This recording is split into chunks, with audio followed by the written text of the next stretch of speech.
من میخوام یک تقاضایی از بینندگان عزیز داشته باشم.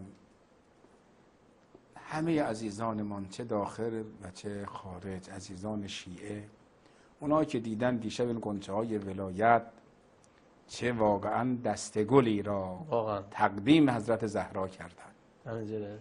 و من خواهشم اینه عزیزان، در زمان شاه یک تبلیغاتی رو انجام دادن. بعد از پیروزی انقلابم باز یه مدتی بود این تبلیغ کثیف و ننگ اولاد کمتر زندگی بهتر. خب دیدید مراجع ما، خود رهبری و غیره موضع گرفتن.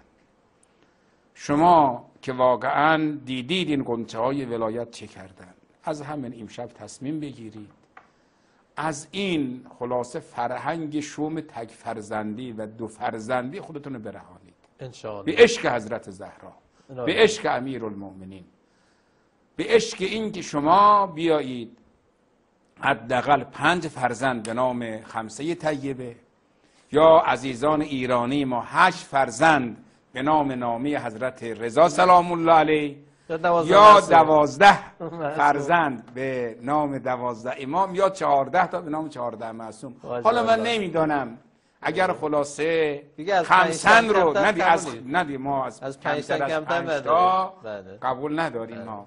اونهایی که واقعا تأثیر پذیر بودن از این برنامه و دیدن این شیر بچه های فاطمه زهرا و شیر بچه های امیرالمؤمنین چه کردن، بیایید فرزندانی رو انشاءالله تربیت کنید، فرزندانی رو انشاءالله به حول قوه الهی از همین امشب دست به کار بشید و تصمیم بگیرید یک یا علی و یک یا زهرا، خلاصه عملیات 5 فرزندی، 8 فرزندی، 12 یا 14 فرزندی رو انشاءالله کلیدش رو بزنید و با مشت محکم و با لگد محکم بر این فرهنگ شوم تک فرزندی